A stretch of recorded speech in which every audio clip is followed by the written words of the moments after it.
প্রিয় সুধী, আসসালামু আলাইকুম। আমি অ্যাডভোকেট আশিক এলাহী আপনাদের সাথে আছি।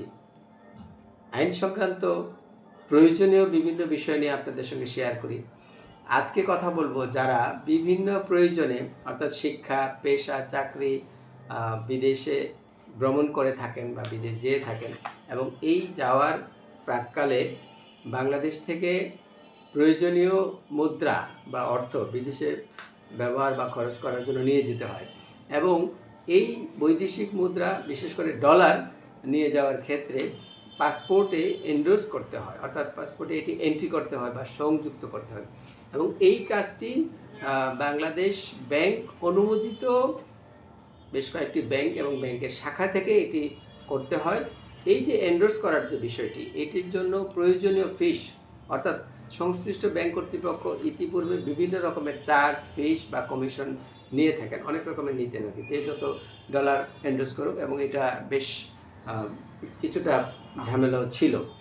সম্প্রতি গত 17ই মে বাংলাদেশ ব্যাংক একটি পরিপত্র জারি করে এবং এই পরিপত্রে এই ডলার এন্ডোর্স ব্যাপারে পাসপোর্টে এন্ডোর্সের বিষয়ে কিছু নির্দেশনা দেয় এবং এই নির্দেশনার যে মূল কথাটি, অনেকগুলো বিষয় আছে, এটিকে আরও সহজ করার জন্য, এটি আরও মানুষ যাতে সহজে এই এন্ডোর্স করতে পারে।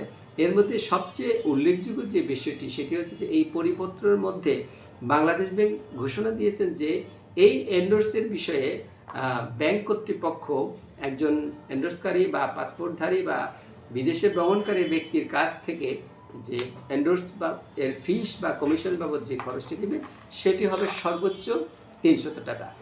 300 টাকার উপরে এই এন্ডোর্সের ফিস নেওয়া যাবে না।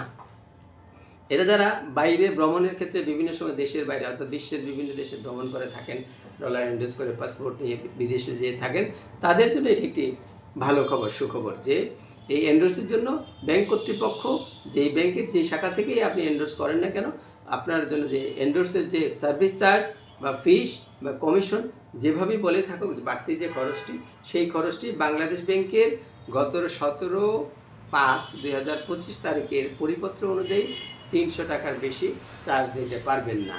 বিষয়টি যারা বাইরে ভ্রমণ করেন তাদের জন্য অত্যন্ত প্রয়োজনীয়, বাকি যারা জানেন তাদের জন্য কখনো প্রয়োজন বা কাজে লাগতে পারে।